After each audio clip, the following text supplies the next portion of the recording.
My name is Laurel Vance. I am 33 years old, and 10 days before my husband Miles and I were supposed to close on our first house in Charlottesville, Virginia, my parents called and said their basement emergency could ruin their home if they did not act fast. For 4 years and 4 months, Miles and I had saved $128,000 for a down payment, a real front door, a backyard with a dogwood tree, and the kind of quiet life you build one sacrifice at a time. Then my father called at 9:38 on a Thursday night. He said the furnace had failed, a pipe had burst in the basement, water was soaking the drywall, and a restoration crew needed a deposit within 24 hours before mold spread through the house. My mother was crying in the background, and I did what the daughter they always called the strong one was trained to do. I wired them $32,000 from our house fund. 13 days later, after the closing had already started slipping through our hands, my sister Tessa posted her brand new dream kitchen on Instagram.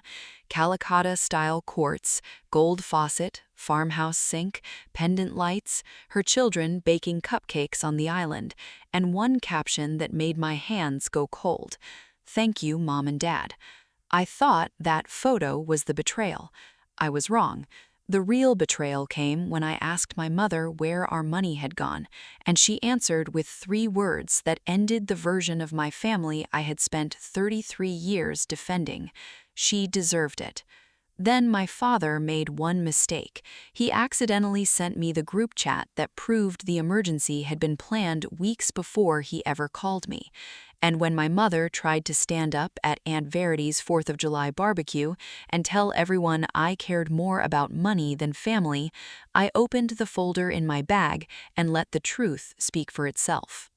We did not have kids yet, but the house felt like permission to imagine them. Miles wanted a dog first, I wanted a little home office for him, and a kitchen corner big enough for the old table we had dragged through 3 apartments. The countertops were nothing special. The cabinets needed paint. The backyard fence leaned in 2 places. None of that mattered. It was going to be ours. Professionally, I was a structural engineer at Rowe and Finch Infrastructure. I kept my last name after marrying Miles because my licenses, project records, and professional history were all under Vance. It was practical, which was a word my mother liked only when it helped her make a point. My father, Gordon Vance, was 64, an electrician who still picked up part-time work even though his knees complained every winter. He wasn't loud, he wasn't cruel in obvious ways. His weakness was quieter than that. He let my mother decide what the truth should sound like, then stood behind her while she said it. My mother, Priscilla, was 62 and had once worked as a bookkeeper. She ran our family like every conversation had columns and totals. She remembered who owed thanks, who owed apologies, who should have called first. She also had one phrase for me that sounded loving until you lived under it long enough. "You are the strong one." When I was 18 and worked 2 jobs through college, I was the strong one. When I paid my own rent, my own car insurance, my own wedding costs, I was the strong one. When my younger sister Tessa needed help, I was reminded that I had always managed. Tessa Crowley was 29, married to Nolan, a licensed plumber. They had 2 children, Eloise, 6, and Bennett, 4. Tessa stayed home with them and sold lifestyle items online when she felt like it. Nolan made steady money.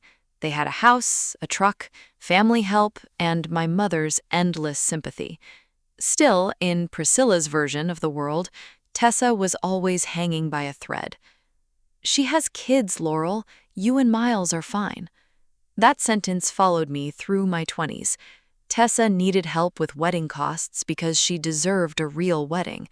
Tessa needed help with a down payment because raising children was expensive. Tessa needed free babysitting because motherhood was exhausting. When Miles and I married at the courthouse and paid for dinner afterwards ourselves, Mom called it sensible.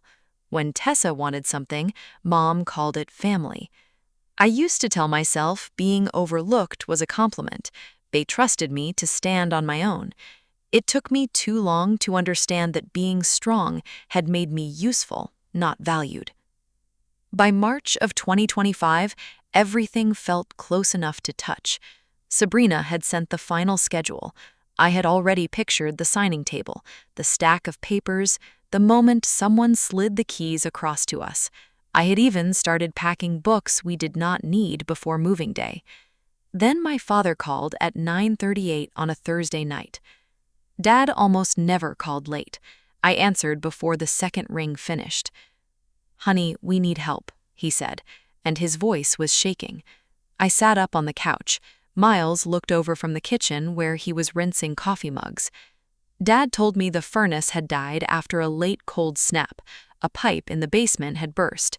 Water had soaked the drywall, and a contractor from Blue Ridge Restoration had come out and warned them that mold could spread if they did not start drying and remediation right away. "They can get a crew in tomorrow," Dad said, "but they need a deposit within 24 hours or we lose the slot." In the background, I heard my mother crying. Not loud, just enough to be heard. She said she could smell dampness in the house and was afraid it would make Dad sick.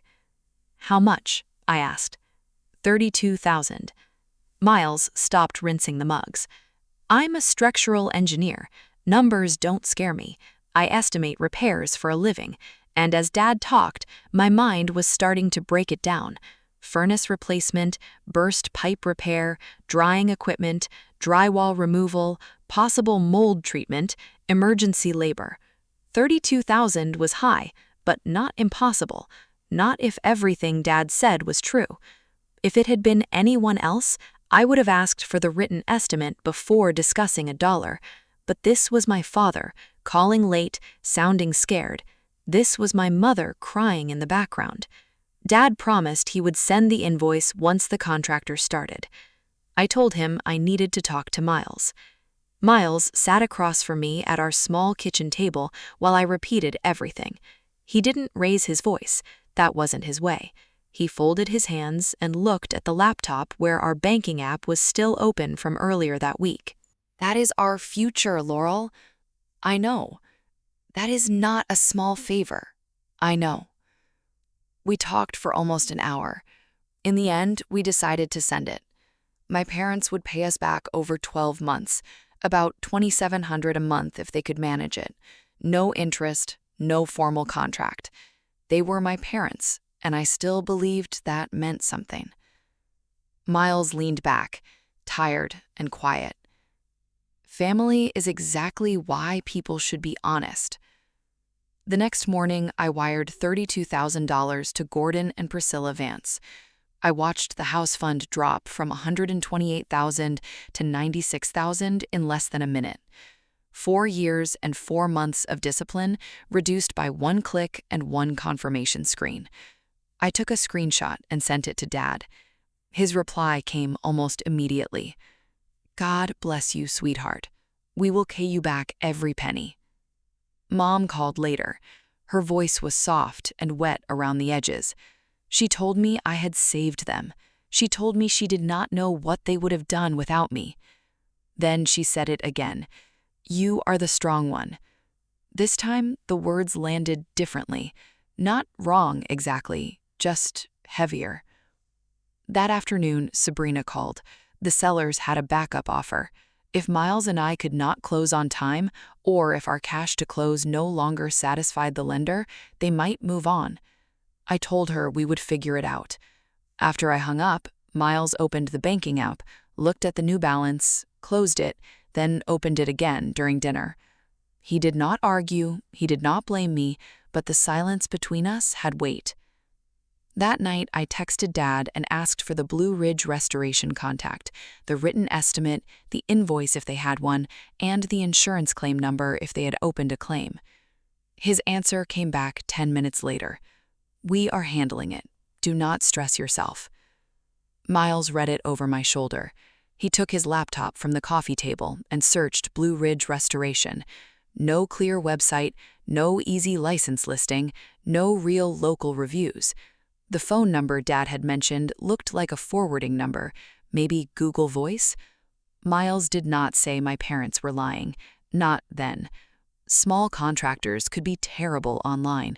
Local crews sometimes worked by referral. There were innocent explanations. But after a long moment, he closed the laptop and looked at me. Something does not add up. I wanted to tell him he was wrong. I wanted to defend them. I wanted to believe that family meant no one would ever use your trust as a shortcut to your bank account. For the first time in my life, believing that took effort. The next morning, I texted Dad before my first meeting at Rowan Finch Infrastructure. Did the crew get there yet? 3 dots appeared, disappeared, appeared again. Your mother is resting. I will update you later. That was not an answer, but I told myself he was overwhelmed. Flooded basements did not fix themselves neatly between breakfast and lunch. Contractors were late, insurance was slow, parents in crisis did not always communicate well. By the 3rd day, I asked for the invoice again. Dad, I can review the estimate if you send it over. I do this kind of cost review all the time. No response for 6 hours. Then, Mom texted, Not everything needs to be managed by you, Laurel. Your father is handling it. I stared at those words in the middle of the office break room while the microwave hummed behind me. My family had spent years calling me when something needed handling. Car insurance forms, medical bills, Tessa's lease confusion, Dad's Medicare paperwork. But the moment I asked for documentation on $32,000, I was managing too much. Miles noticed before I was ready to admit anything. That night, he stood at the kitchen counter scrolling through Mom's Facebook page while I loaded the dishwasher. She posted banana bread yesterday, he said. So? And church luncheon pictures this morning, and Bennett holding a toy truck at Tessa's. I shut the dishwasher harder than I meant to. Miles, I'm not attacking them. It sounds like you are. He put the phone down. If your mother's basement flooded badly enough to need emergency remediation, don't you think she would send one picture? Not to Facebook, to you, the person who paid for it. I wanted to argue. Instead, I wiped a clean counter that did not need wiping. The next day, I called Mrs. Hollander, my parents' neighbor. She was 70, sharp as a tack, and had known me since I was in high school. I told myself I was only checking in. I heard Mom and Dad had some trouble with the basement, I said. Oh, honey, I hope not, she said. I saw Gordon out by the mailbox yesterday. He looked fine. I haven't noticed any big trucks, but I don't watch every minute. Her answer was not proof of anything. That was what I told myself as I thanked her and hung up. Maybe the crew parked around back. Maybe she missed it. Maybe I was becoming exactly what Mom accused me of being, suspicious and controlling. 2 days later, Sabrina Holt called while I was walking out to my car after work. Sabrina, I am so sorry, she said, and I knew before she finished. The sellers took the backup offer. They were nervous about the delay and the cash to close. The house with the dogwood tree, the walking trail, the extra room Miles had already started calling his office, was gone. I sat in the driver's seat in the Rowan Finch parking lot with the door still open and my purse on my lap. A woman from accounting walked past and waved. I lifted my hand like my chest had not just caved in. After I hung up, I opened the banking app. $96,000 sat in the house fund. Still a good number, still more than many people had, but it was not enough for that house, not anymore. I did not cry. I gripped the steering wheel until my fingers hurt, then drove home like a person who still had a normal evening waiting. Miles was at the table when I walked in. One look on my face told him. They took the other offer, he said. I nodded. For a long moment, neither of us moved. I'm sorry, I said finally. He looked up fast. No. Miles, no, Laurel, you did not make us lose that house. You trusted your parents because they sounded desperate. If they lied, that's on them. If they lied. He leaned back, tired in a way I had not seen before. I'm angry at them, not at you. That should have comforted me. It did, a little, but it also made the silence worse because now there were three losses sitting at our table: the money, the house, and the version of my parents I was still trying to protect.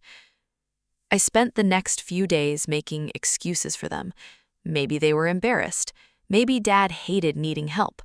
Maybe Mom did not want to photograph wet drywall because it felt humiliating. Maybe Blue Ridge Restoration was a small crew that didn't care about websites or reviews. Then, 13 days after The Wire, on a Sunday afternoon, I opened Instagram while my coffee went cold beside me. Tessa's post was the first thing on my feed. The first photo was a kitchen island, wide and bright, topped with Calacatta-style quartz that caught the window light like polished water. White cabinets, gold hardware, pendant lights, a farmhouse sink so new the basin looked untouched. I did not breathe until I swiped. Second photo, Tessa in the center of the kitchen, smiling with both arms open. Third photo, Eloise and Bennett sitting on the island, cupcake batter on their fingers. Fourth photo, a close shot of a gold faucet curved over the sink. Fifth photo, the caption below it: "Dream kitchen finally done. Thank you, Mom and Dad. The kids and I have waited so long for this." I read it once, then again. Then I zoomed until the letters blurred. My mind started doing what it always did: cabinets ordered weeks before, countertops measured and fabricated before install, fixtures selected in advance, labor scheduled, sink cutout, electrical adjustments. This was not a 13-day miracle. This remodel had been in motion before my father ever called me. Miles came in from the bedroom carrying laundry. "Laurel?" I held out the phone. He set the basket down and took it. He swiped through every photo without speaking. When he reached the caption, his jaw tightened. Did they use our house money? I did not answer. I opened my email, pulled up the Wire confirmation, and took another screenshot. Then I screenshotted Tessa's carousel, every photo, the caption, the date. I sent it all to a group text with Mom and Dad. No message, no question, just the pictures. For 3 hours, nothing. At 4:17 p.m., Mom called. I answered on speaker because Miles was sitting across from me. Before she could start, I asked, "Was there ever a broken furnace?" "Laurel, you're upset, and I understand that." "Was there ever a broken furnace?" "There were repairs." "What repairs?" "Your father handled that part." "Was there ever a flooded basement?" She exhaled through her nose. "You're missing the point." Miles closed his eyes. "Mom, where did the $32,000 go?" Her voice softened, the way it did when she wanted to sound wounded. Tessa's kitchen was unsafe for the children. The cabinets were old, the sink leaked, Nolan's insurance went up, their property taxes went up, and she needed one decent thing in that house. "That is not what Dad told me." "We knew you would not send it if we told you the truth." There it was, plain, almost casual. "You lied to me." "We did what family does. We helped where help was needed."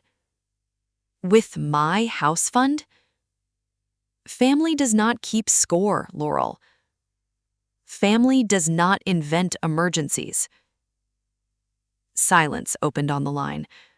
I looked around our apartment kitchen. The laminate counter was chipped near the sink. The chrome faucet had to be pushed hard to the left or it dripped all night. Nothing in that room sparkled. Nothing had been chosen for beauty. Every old thing in it suddenly felt honest. Why was her kitchen worth my house, Mom? For 1 second, I thought she might apologize. I thought there might be a crack in her voice, a breath, anything that sounded like regret. Instead, Priscilla Vance answered cold and clear. She deserved it. I ended the call. Miles reached for me, but I stepped back before he could touch my arm. I was not angry yet, not in the way people think anger arrives. I was still, completely still, because in that moment, I understood that my mother had not chosen between a furnace and a kitchen. She had chosen between her daughters, and I was the one she could afford to lose. Dad called 5 times that night. I let every call go to voicemail. The first message was soft. "Mom did not mean it the way it sounded, honey," he said. The second was tighter. "We need to talk before this gets worse." By the fifth, he sounded less like a father and more like a man trying to clean up a spill before someone saw the stain. Miles listened to the last one with me at the kitchen table. His hands were wrapped around a mug he had not drunk from.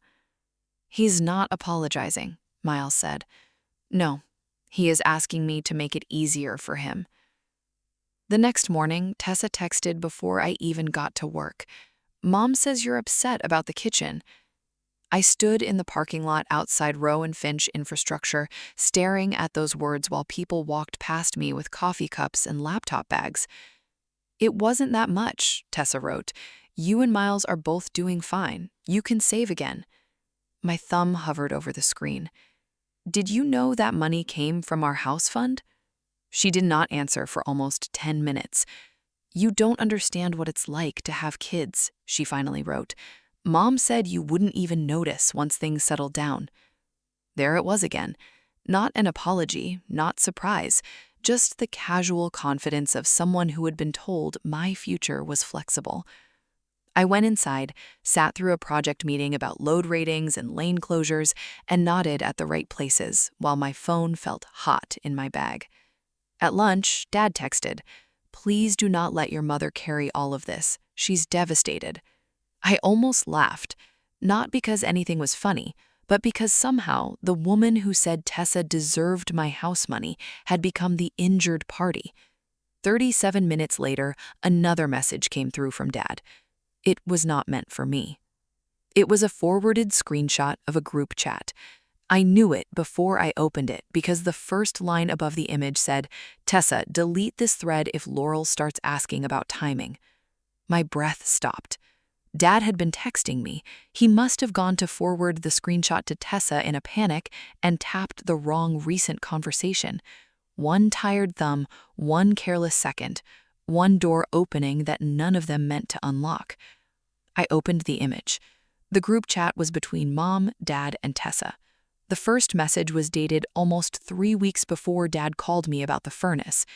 Tessa had sent a photo of a slab sample, Calacatta-style quartz, bright white with gray veining. "The cabinets are already ordered," Tessa wrote. "Contractor says if we don't pay the balance, he gives the install week to someone else." Mom answered, "How much left?" 32, Tessa wrote. "Contractors, fixtures, sink, and labor balance." Dad wrote, "Laurel and Miles are closing on their house." Mom wrote, "Laurel won't even notice once things settle down. They both work. They can rebuild." I pressed my hand over my mouth. Then I saw Tessa's next message. "Just tell her the furnace broke. She always sends money when it sounds serious." Dad had written, "This feels wrong."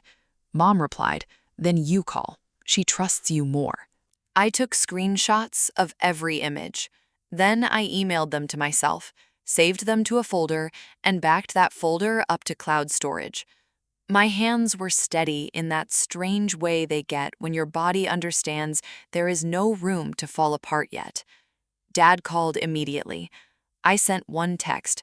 I read everything. Nothing else. Mom called 20 minutes later. I answered from my car, parked behind the office where no one could hear me. "You are taking private family messages out of context," she said. "What context makes 'she always sends money' acceptable? Laurel, we were trying to help your sister. You were planning to lie to me. No one forced you to send that money. You built a fake emergency around the one person you knew I would trust." Her voice sharpened. "This is exactly what I mean. You have always needed to be the wronged one. You have always been jealous of Tessa." I closed my eyes. I was not jealous of Tessa. I was tired of being the bank behind her blessings. By evening, Mom had started calling everyone. Camille Rusk texted first. "I know there's tension, but your mom is really hurt. Maybe let it go before the whole family gets dragged into this." Uncle Warren followed. "Family is family, Laurel. Money comes and goes." Then Maribel Cates, one of Mom's church friends, sent a message so polished I could hear Mom's fingerprints on it. "Your mother has always tried to love both her girls. Please do not punish her for caring." Miles read them beside me on the couch. "She's building a jury before you even speak," he said. The next day, I found out I had been removed from the family group chat. Janessa Rowe mentioned something about 4th of July plans, and when I checked my phone, the thread was gone. I had not left. They had taken me out of the room where my own story was being rewritten. That night, Miles called Cole Mercer, a civil attorney he knew from a cybersecurity project. Cole agreed to meet us for coffee near the downtown mall. He listened without interrupting while I showed him the wire confirmation, the Instagram screenshots, and the group chat. "This is ugly," Cole said, "but family transfers without a written loan agreement are messy. 32,000 is also above what small claims would handle in a lot of places. That does not mean you have nothing, it means you need a paper trail." So I wrote the email.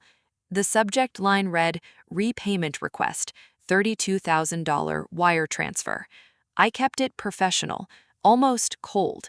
I stated that the money had been sent based on their claim of furnace failure, burst pipe, flooded basement, and mold remediation. I stated that the funds appeared to have been used for Tessa's kitchen remodel. I requested repayment in writing. Their answer came from Dad's email the next morning. "That money was a gift. You offered it willingly. We will not be treated like criminals by our own daughter." I read it twice, then forwarded it to Cole. At work, life kept moving because concrete doesn't care about family betrayal. I led meetings, reviewed bridge drawings, answered questions about rebar placement and traffic staging. Janessa Rowe called me into her office late that week. "You've been carrying a lot," she said. I froze. "I don't need details," she added, "but I do know your work hasn't slipped. That matters." She offered me senior structural engineer with a $17,500 raise. I thanked her, walked back to my desk, and sat there looking at the offer letter. The people who paid me saw my value more clearly than the people who raised me. I did not tell Mom. She would only use it as proof that I never needed the money. Aunt Verity called 2 days later. "I heard your mother's version," she said. "Now I want yours." So I told her everything. When I finished, she was quiet for so long I thought the call had dropped. 5 years ago, Priscilla told me Gordon needed $9,500 for his work van, Verity said. It did not go to the van. It went into Tessa's wedding upgrades. I kept quiet because I didn't want to ruin Thanksgiving. I sat down slowly. "I stayed quiet once," she said. "I will not do it again." She invited Miles and me to her 4th of July barbecue near Crozet. I told her I didn't want to cause a scene. "Showing up is not drama," Verity said. "Lying is." That night, Camille accidentally forwarded me a message from the family chat. Mom had written that on the 4th, she planned to say something about forgiveness and what family really meant. I printed everything: the wire confirmation, Tessa's kitchen post, the group chat, the repayment email, their refusal, Aunt Verity's terrible cell service, and I was done depending on signal when the truth needed to stand on its own. I placed the folder in my bag. I was not going there to start a fight, but if my mother turned that table into a courtroom, I was bringing the evidence. The 4th of July was already hot by the time Miles and I turned onto the gravel road near Crozet. The thermometer on the dashboard read 92 degrees, and the fields on both sides of Aunt Verity's place shimmered under the kind of Virginia sun that makes everything look too bright. Edwin had parked a small flag by the mailbox. More flags lined the porch rail. In the backyard, smoke curled from the grill, and country music drifted from a little speaker on one of the picnic tables. There were coolers full of lemonade and soda, foil pans of corn, baked beans, coleslaw, and a tray of hamburger buns under a towel to keep the flies off. It looked normal. That was the worst part. Miles turned off the engine and rested one hand on the steering wheel. "Do you have the folder?" I tapped my bag. "Yes." He reached across the console and squeezed my hand once. "I am with you." I nodded, because if I tried to answer, my voice might not hold. Aunt Verity met me near the porch steps before anyone else could.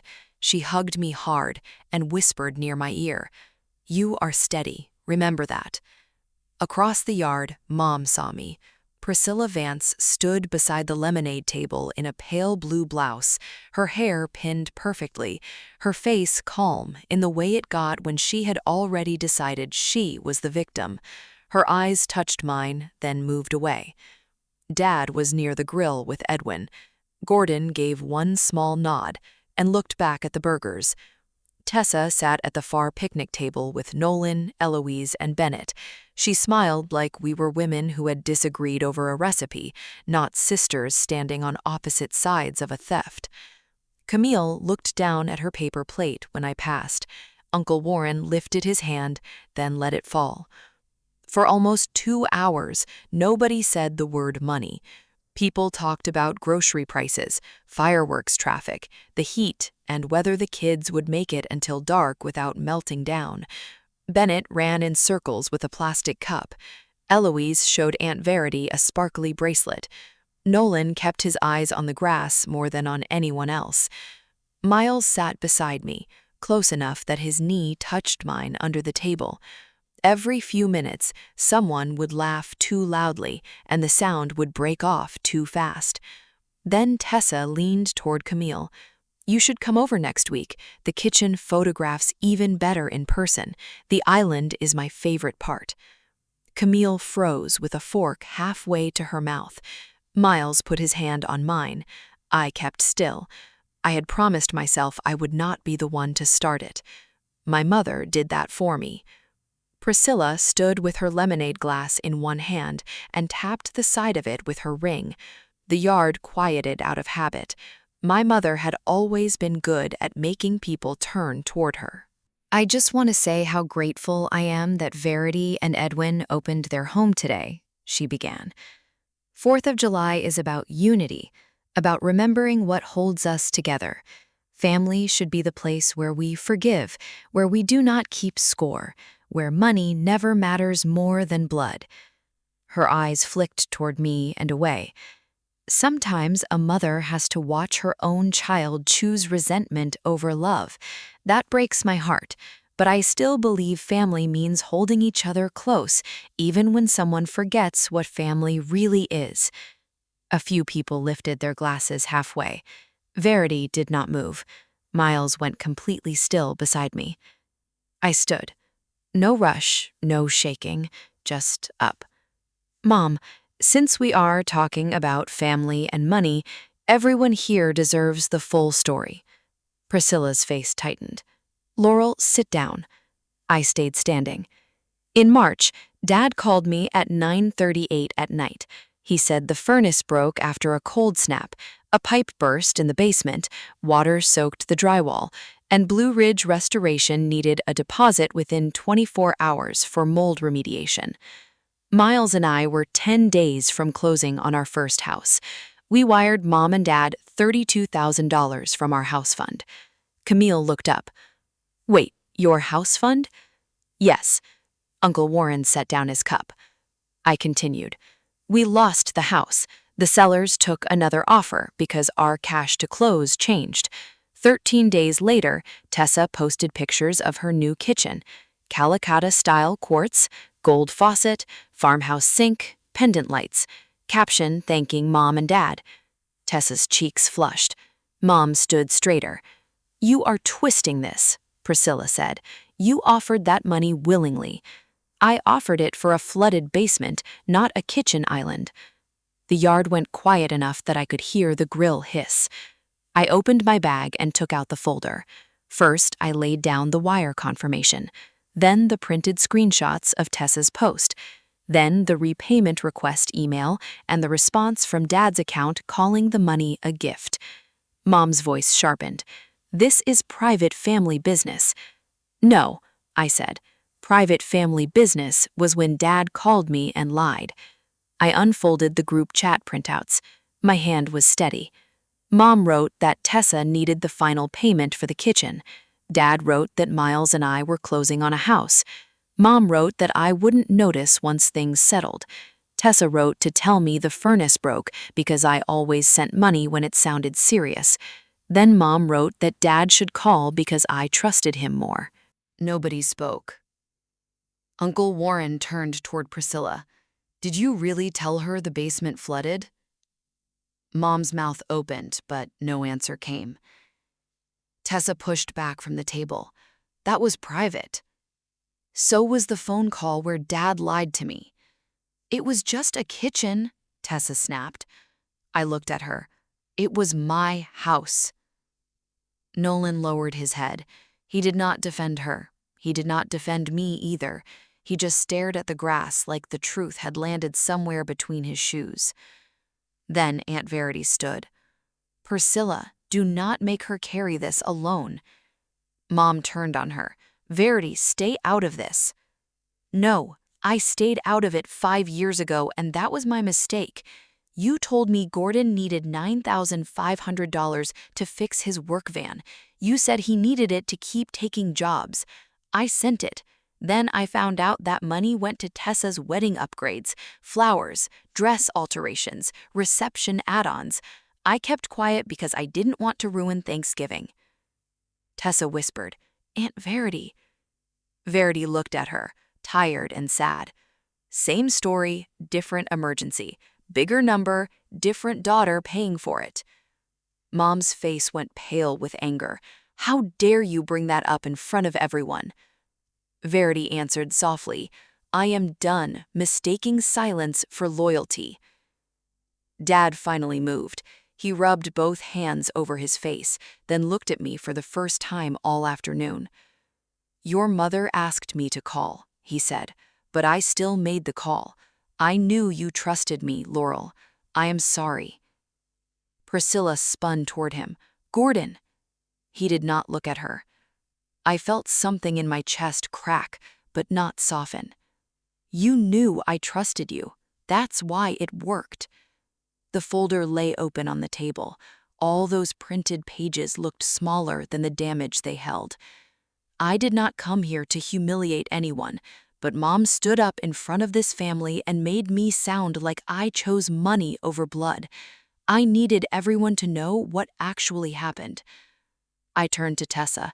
"Your children were never the problem. Your entitlement was." Then to my mother, "You did not help both daughters. You helped one daughter with the other daughter's money." Mom said nothing. "I'm not asking for anything at this table. I already asked in writing and you called it a gift, so I will rebuild it myself. But I am done being the emergency fund for this family." I put the papers back in the folder. Miles stood beside me without a word. "Thank you for dinner, Aunt Verity." Aunt Verity's eyes were wet. She nodded once.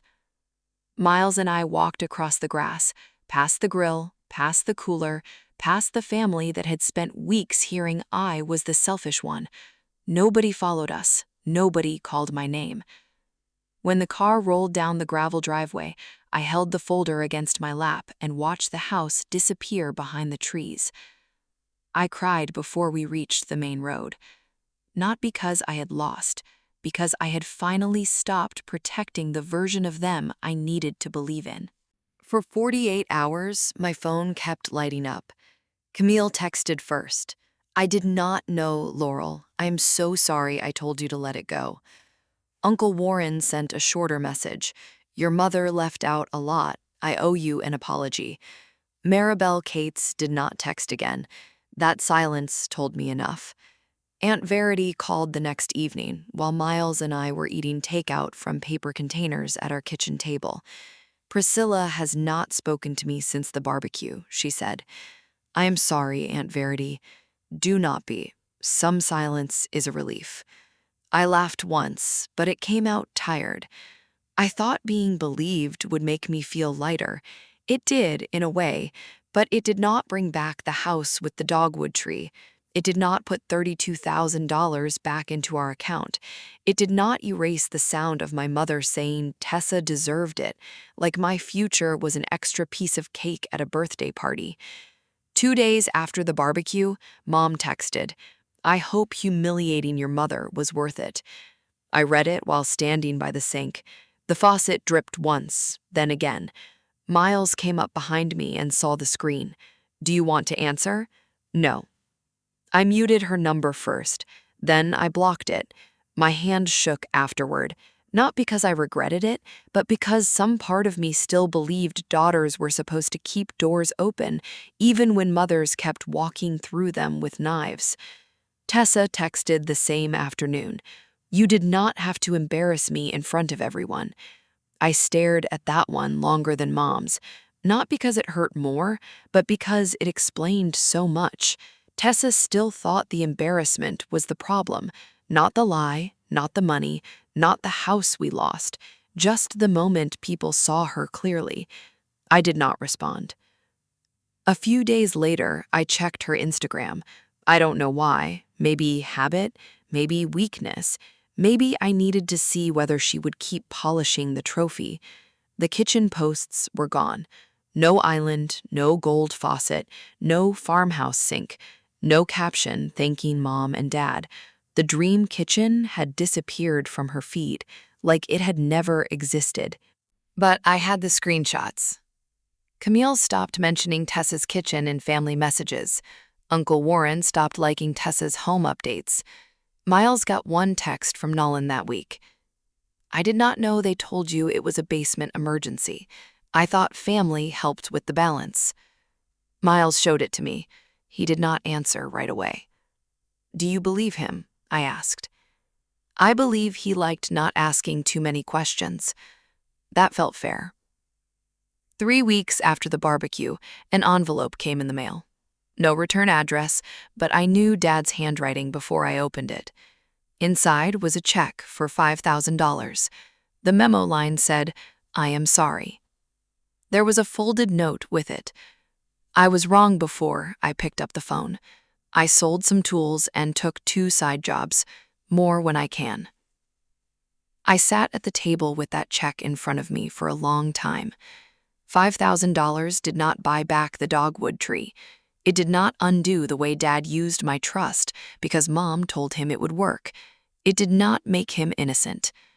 But it was the first thing anyone on that side of the family had done that pointed in the direction of truth. I deposited it into the house fund. I did not call him. Miles and I started over, not from nothing, but from a place that felt scraped clean. The promotion at Rowe and Finch helped. The $17,500 raise did not fix everything, but it gave us breathing room. We went back to our old system: automatic transfers, cheap dinners, no impulse buys, no emergency loans to people who confused family with access. One night in August, Miles closed the banking app and placed his phone face down. This time, no one touches it but us. I knew he meant the money. I also knew he meant our marriage, our peace, our future. By the end of summer, the account looked less wounded. By November, Sabrina Holt was sending listings again. I was afraid to hope at first. Hope had become expensive. But Miles printed one listing and put it on the fridge with a magnet shaped like a peach. This one has an ugly fence, he said. I like it. The house was smaller than the first, older, too. 3 bedrooms, 1.5 baths, a chain-link fence around the backyard, and a narrow kitchen with laminate countertops, a chrome faucet, and a stove from 2012. The cabinets were worn around the handles. One window stuck if you lifted it too fast. I walked through it twice. Sabrina watched me from the doorway. It's not as polished as the other one, she said. No, I said. Miles leaned against the counter. But it feels honest. That was exactly it. In December 2025, we sat at a long table in a title company office and signed our names until my wrist ached. Sabrina slid a small envelope across the table when it was done. Inside were 2 keys on a plain metal ring. I held them in my palm and felt their teeth press into my skin. For years, I had imagined that moment as light, bright, easy. It was not easy. It was heavy. But it was ours. On moving day, Aunt Verity sent flowers with a card that read, "You built this honestly." Camille sent a card too, another apology written in careful blue ink. Dad mailed a congratulations card and did not ask to come over. Mom sent nothing. Tessa sent nothing. I thought that would hurt more than it did. That evening, after the last box was inside, I stood alone in the kitchen. The laminate countertop was faded near the sink. The chrome faucet squeaked when I turned it. The stove clock blinked the wrong time. It was the most beautiful kitchen I had ever seen. Tessa got the kitchen she wanted, bright and expensive, and photographed from every angle before she had to erase it. I got the house I earned, with old cabinets and an ugly fence and keys that no one had lied to place in my hand. I did not win by destroying my mother. I did not win by making Tessa suffer.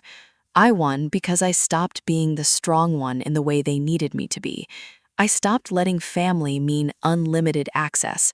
I stopped protecting people from the truth of what they had done. My sister got the kitchen she wanted. I got the house I earned. Only one of them was built on the truth. If you have ever been treated like the family ATM, I want to know what you would have done in my place. Would you have forgiven Gordon after that check? Or would you have kept the door closed? Would you have cut Priscilla off completely? And do you think Tessa deserved to be exposed in front of everyone? Tell me in the comments, because I know I'm not the only person who had to learn that boundaries are not revenge. Sometimes they're the first honest home you ever build.